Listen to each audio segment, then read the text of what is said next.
Halo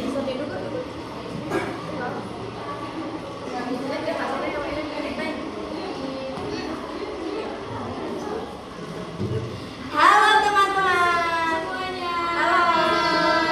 Selamat datang nih di podcast kami ya. Yang paling ditunggu nih Kak. Apa sih Kak namanya? Podcast Jasi. Wah, apa itu Kak? Sejarah Asik ya.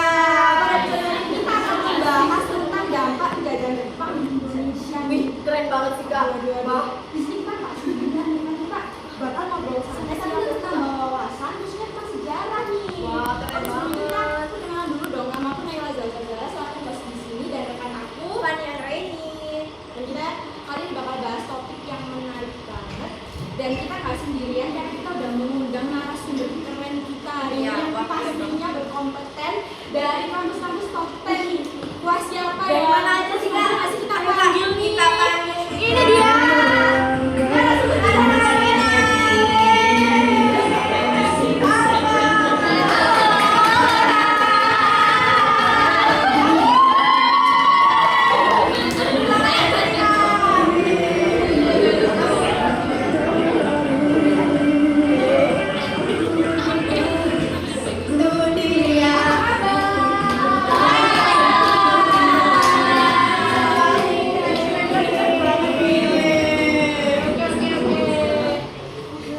Narasumber keren kita ya hari ini ya.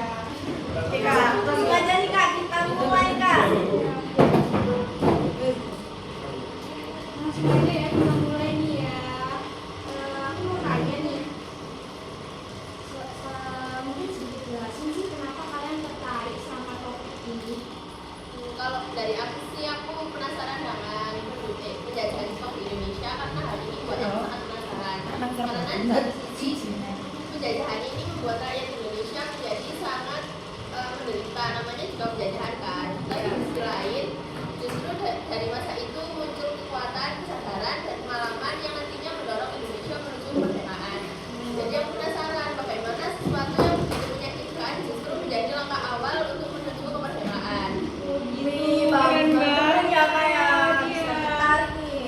Langsung aja kita mulai dari dasar dulu ya. Iya. Seperti yang kita ketahui, Jepang mulai menduduki Indonesia pada tahun 1942 setelah mengalahkan Belanda dalam Perang Pasifik nih. Pada saat itu Jepang datang dengan propaganda bahwa mereka adalah saudara tua bagi bangsa Asia yang ingin membebaskan negara-negara Asia dari penjajahan Barat. Namun kenyataannya setelah Jepang menguasai Indonesia, mereka justru memanfaatkan Indonesia untuk kepentingan penting mereka. Banyak kebijakan yang dibuat Jepang mempengaruhi kehidupan masyarakat Indonesia, baik dalam bidang pemerintahan, militer maupun sosial. Nah, dalam podcast kali ini kita akan membahas beberapa dampak penting tersebut. Supaya lebih menarik di tengah pembahasan nanti kita juga akan menyisipkan beberapa fun fact sejarah yang mungkin jarang kita ketahui nih. Wah, keren banget ya Kak. Langsung aja nggak sih kita mulai dari dampak penjajahan Jepang dalam bidang pemerintahan. Yuk. Iya, iya Kak. Pada masa penjajahan Jepang, sistem pemerintahan Indonesia mengalami perubahan yang besar. Jepang mengeluarkan berbagai kebijakan untuk mengatur wilayah Indonesia agar lebih dekat dengan pemerintah. Salah satu kebijakan penting adalah keluarganya Undang-Undang Nomor 28 tentang pemerintahan SHU atau SHU dan Tokubetsu Shi atau Shi. Dengan adanya undang-undang tersebut, Jepang mengatur sistem pemerintahan lama yang sebelumnya digunakan oleh pemerintah Belanda. Pemerintahan juga dihapus dan diganti dengan sistem pemerintahan yang struktur dan komunikasi Jepang. Apa nggak sih tujuan utama dari itu tadi Kak? Boleh tolong dijelasin nggak sih? Tujuan utamanya adalah Jepang melakukan perubahan ini adalah untuk mempermudah pengawasan wilayah dan memaksimalkan pemanfaatan sumber daya Indonesia untuk kebutuhan peran mereka. Selain itu Jepang juga membentuk lembaga. Itu lembaganya apa aja sih Kak? Lembaga Jepang disebut Shosanin atau Dewan Pertimbangan Besar. Lembaga ini yang bertugas untuk memberikan saran kepada pemerintah Jepang. Namun sebenarnya kekuatan lembaga ini sangat terbatas dan tidak memiliki kebebasan untuk mengkritik pemerintah. Nah, setelah itu mengubah sistem pemerintahan melalui undang-undang, Jepang juga melakukan perubahan dalam pembagian wilayah pemerintah di Indonesia. Penjelasan lebih lanjut akan disampaikan kita bekerja. Oke, lanjut ya kak ya. Ganti orang nih kak, biar seru lagi ya. Oke, gimana kak? Nah, setelah mengeluarkan aturan tersebut, Jepang merubah penataan ulang pembagian wilayah Indonesia. Nah, pembagian wilayah ini dibuat dengan mengikuti sistem administrasi yang digunakan oleh Jepang. Nah, wilayah pemerintahan itu kayaknya dibagi deh Kak menjadi berapa Ada bagian? betul sekali Kak. Jadi wilayah pemerintahan di Indonesia dibagi menjadi beberapa tingkatan, yakni sebagai desa, sebagai kecamatan, sebagai kabupaten, dan sebagai kabupaten, atau sebagai keresidenan, dan atau sebagai wilayah bukan keresidenan. Nah, kayaknya ada fun fact nih Kak dari itu tadi. Iya, kira-kira. Oh iya, juga ada sedikit fun fact. Jadi setelah Jepang menduduki Indonesia, Jepang melarang keras untuk rakyat Indonesia menggunakan bahasa Belanda. Nah, menurut kakak nih, apakah bangsa Jepang menyuruh rakyat Indonesia untuk menggunakan bahasa Jepang? Kayaknya iya nggak sih kak? Nah, kalian salah total karena bangsa Jepang justru menyuruh rakyat Indonesia untuk menggunakan bahasa Indonesia sebagai bahasa sehari-hari dan menjalankan administrasi pun begitu. Jadi, karena sistem ini, bahasa Indonesia menjadi bahasa kesatuan setelah Indonesia merdeka karena hal itu tadi. Menarik banget nggak sih kak? Secara langsung tuh bahasa Indonesia itu justru malah dipakai sama orang Jepang. Iya, ternyata berdampak baik juga ya Jepang ini ke Indonesia ini ya. Selain dalam bidang pemerintahan, Jepang juga membawa perubahan besar nih dalam bidang militer, terutama dalam melibatkan pemuda Indonesia dalam berbagai organisasi militer. Boleh tolong jelasin nggak Kak itu ya? Gimana sih militernya ini? Ini pada masa pendudukan Jepang itu, pemerintah Jepang kekurangan tenaga untuk perang melawan sekutu. Oleh karena itu, masyarakat Indonesia dilatih untuk mengikuti organisasi semi militer dan militer. Ada beberapa organisasi yang sudah dibentuk oleh Jepang. Salah satunya adalah Fujinkai, Heiho, Keibodan, dan Seinedan. Nah, ini kayaknya ada fungsinya nggak sih Kak? Fungsinya apa sih? Fungsinya jelas berbeda-beda ya teman-teman. Salah satu organisasi yang berfungsi sebagai kayak pelatih militer itu ada Seinedan. Seinedan itu berfokus kepada pemuda untuk melatih kedisiplinan dan juga kesiapan militer. Dan yang kedua ada Keibodan. Keibodan itu adalah organisasi yang berfokus kepada keamanan masyarakat dan kedisiplinan masyarakat. Yang ketiga ada Fujinkai. Fujinkai itu adalah organisasi perempuan yang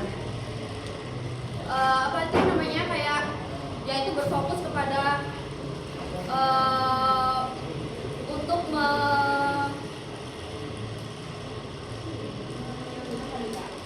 kayak gitu loh, Mendukung itu ya kak? oh iya, mendukung sosialisasi dan tentunya mendukung peran Jepang. Wah, keren banget ya kak. Ternyata organisasi nggak hanya cowok aja nih kak, ada ceweknya juga. Ada fakta menariknya nggak sih Kak? Pastinya ada dong Kak fakta menariknya. Fakta menariknya adalah banyak loh pemuda Indonesia yang berbondong-bondong untuk mengikuti organisasi tersebut. Karena apa sih? Karena yang pertama, mereka mendapatkan pendidikan. Yang kedua, mereka mendapatkan berpengalaman organisasi. Yang ketiga, mereka mendapatkan kayak pelatihan militer yang belum mereka dapatkan pada masa penjajahan Belanda.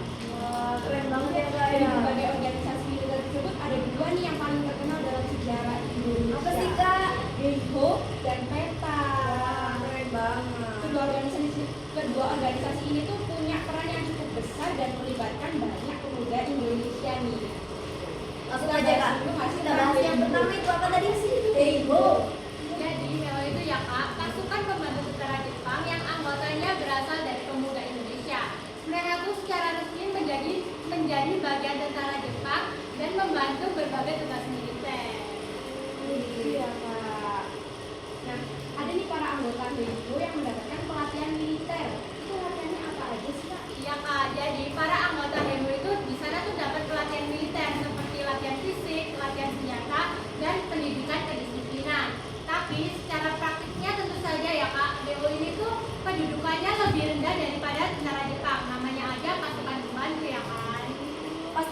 berat gak sih kak ini Tapi ada tugas beratnya nggak sih Kak? Banyak banget Kak. Jadi sebagian dari anggota, banyak banget sih ya Kak, dari anggota HINU ini tuh mendapat tugas berat seperti membantu pembangunan fasilitas militer, terus membantu menjaga pertahanan, sampai ya banyak banget dari mereka tuh yang ikut terlibat dalam peperangan.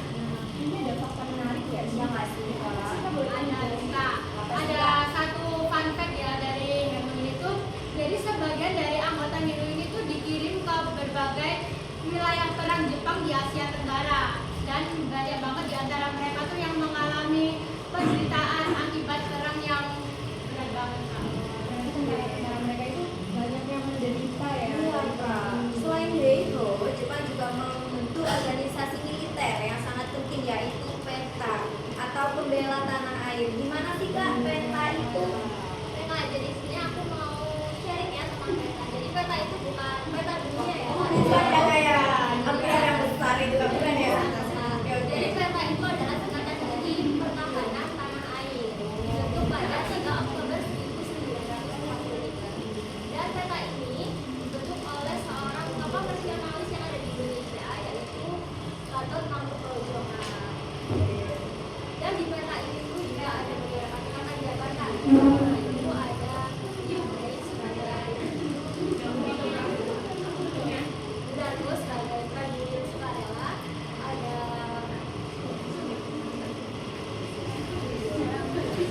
Dargo sebagai komandan kompi, ada Dargo sebagai komandan batalion, dan ada banyak lagi yang sini yang nggak bisa aku sebutin karena sangat banyak banget.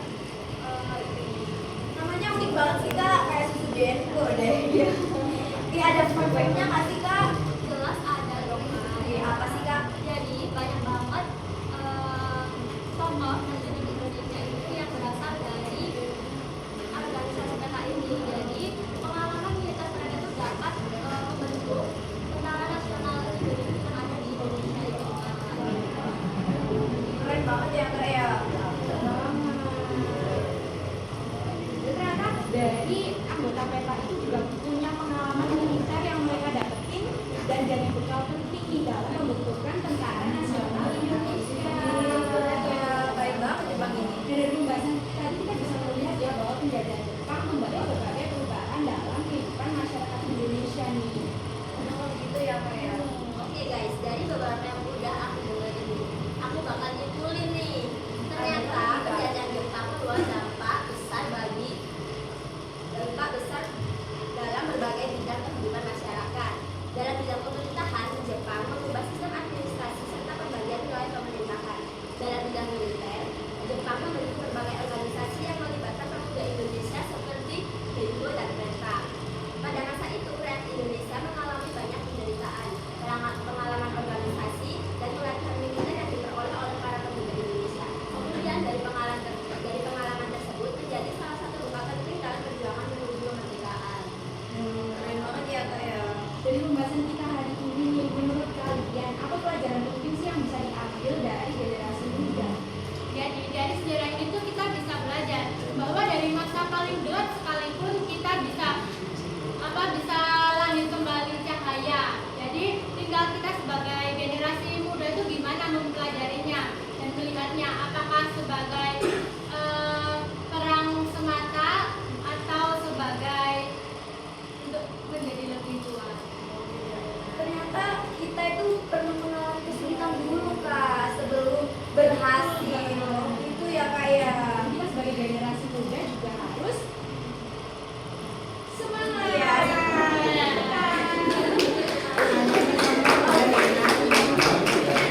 Kita kasih tepuk tangan dulu nggak sih? Iya, ayo gimana kita?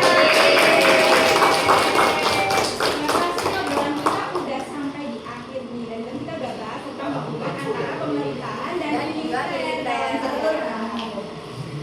Yang ternyata punya peran penting banyak banget ya. Terima kasih kepada narasumber. Makasih banyak ya kakak-kakak. Dan buat kalian semua yang di rumah yang udah nyimak nih, semoga pembahasan ini bermanfaat ya. Amin, amin ya kak ya. Sampai jumpa di kesempatan berikutnya.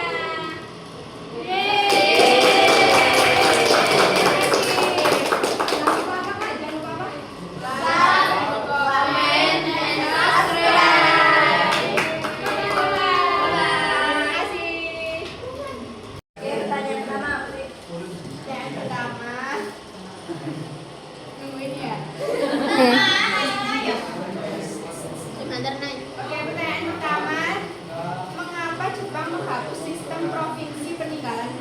dan menggantinya dengan sistem seperti SHU dan CAN, serta apa dampaknya terhadap pengawasan daerah? Begitu. 1, 2, 3.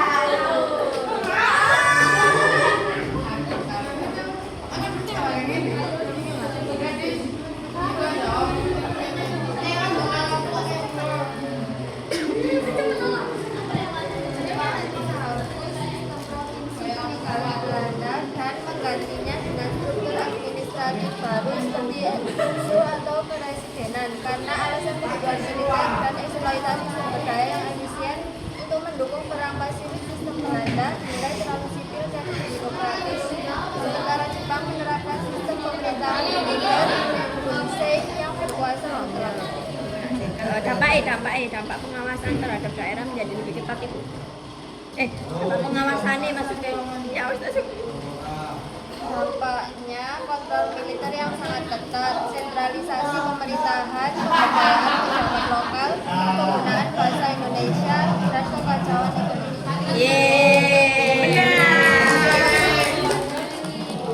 Kelompok berapa?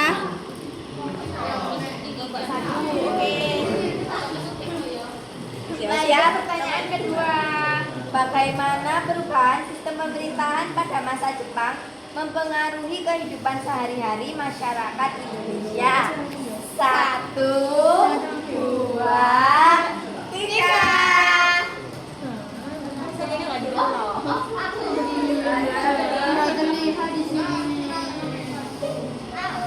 Perubahan sistem pemerintahan pada masa kemerdekaan Jepang 1942 sampai 1945 secara drastis mengubah kehidupan sehari-hari masyarakat dari yang sebelumnya kolonial Belanda menjadi pemerintah militer yang represif. Perubahan ini berfokus pada mobilitas total dan kepentingan perang Asia.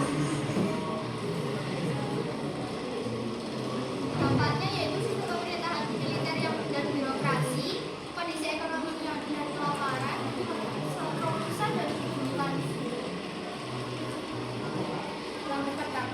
Kurang apa? Hitung lagi ya. 1, 2, 3. Oh ya,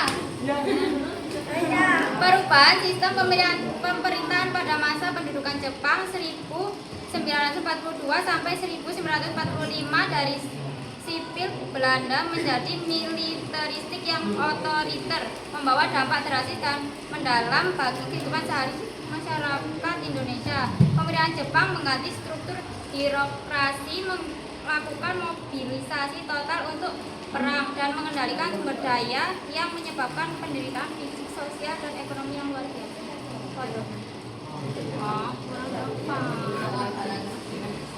Ya, benar ya.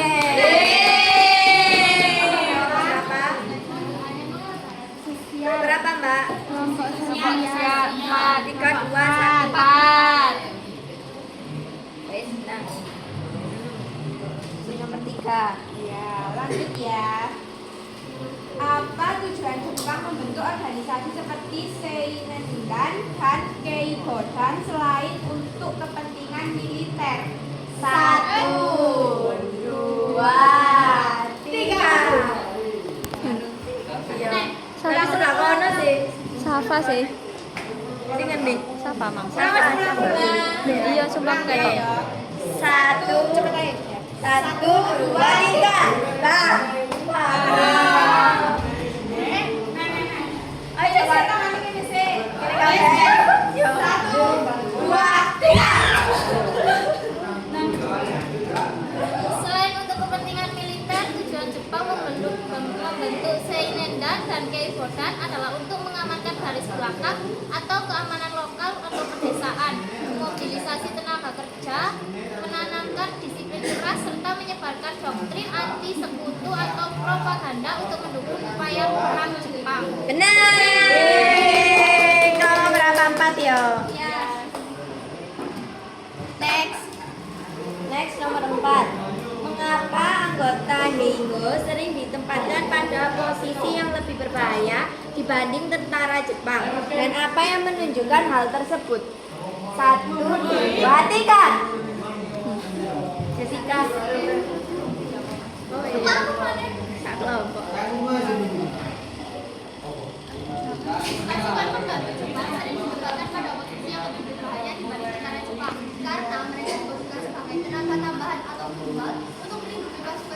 Jepang di Nusantara. Seiring dengan semakin terkesannya Jepang oleh Denko tidak dianggap sebagai tentara inti dengan teknik pendukung yang terintegrasi yang dalam struktur militer Jepang sehingga wajib melakukan pekerjaan kasar dan beresiko tinggi. Benar. Kelompok 1 ya. Kelompok 2 ya. Pertanyaan terakhir. Ya, naik. Bagaimana struktur jabatan dalam peta atau Daidanko, Sudanko, dan lain-lain membantu membentuk kemampuan kepemimpinan pemuda Indonesia? 1, 2, 3. Bareng. Ulang-ulang. Sinacung siji ae. Yo. Siji, loro, telu.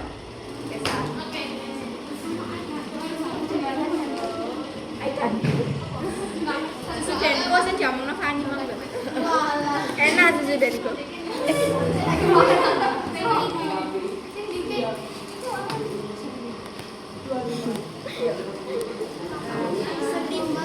Struktur jabatan dalam pembela tanah air atau peta termasuk Daidanko, komandan batalion, Sudanko atau komandan dopi, Sedanko atau komandan peta peloton, dan Budanko atau komandan regu berperan krusial dalam bentuk kepemimpinan selama masa pendudukan Jepang. Struktur ini dirancang dengan hierarki militer modern yang memungkinkan orang Indonesia menduduki posisi perwira, berbeda dengan Denko yang hanya memposisikan pemuda sebagai prajurit biasa.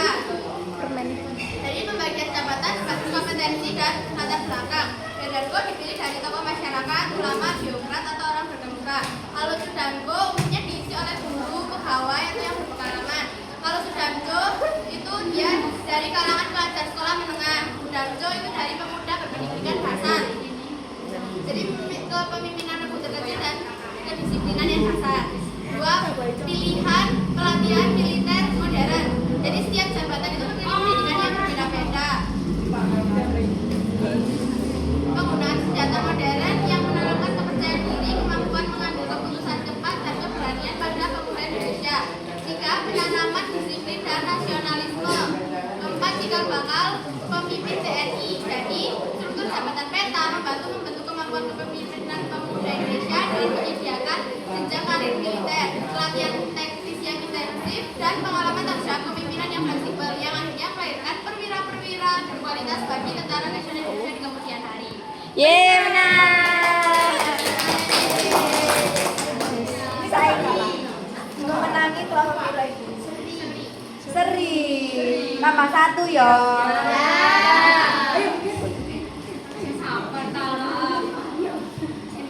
Ya guys, sebentar ya.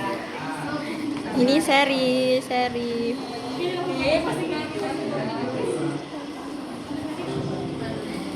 Apa dampak positif secara tidak langsung dari kebijakan penguasaan bahasa dan pendidikan oleh Jepang terhadap pergerakan nasional Indonesia? 1, 2, 3. Ciciren. Oke. 1, 2, 3. Ayo main jeli-jelan iki kok. Iki sing gantian nih kita jadi Kak. Meskipun masa pendudukan Jepang di atas 42 sampai 45 ditandai dengan kekejaman, kebijakan mereka di bidang bahasa dan pendidikan memberikan dampak positif secara tidak langsung yang krusial bagi perkembangan nasional Indonesia. Dampak positif tidak langsung yaitu 1. Pesatnya pengembangan bahasa Indonesia, bahasa persatuan. 2. Demokratisasi dan perluasan akses pendidikan. 3. Tumbuhnya kesadaran nasionalisme dan anti barat. 4. Pelatihan militer dan pendidikan modal utama revolusi. Bukan. 5. Penggunaan bahasa Indonesia dalam pers dan media. Ya, betul sekali. Pemenangnya Pemenangnya adalah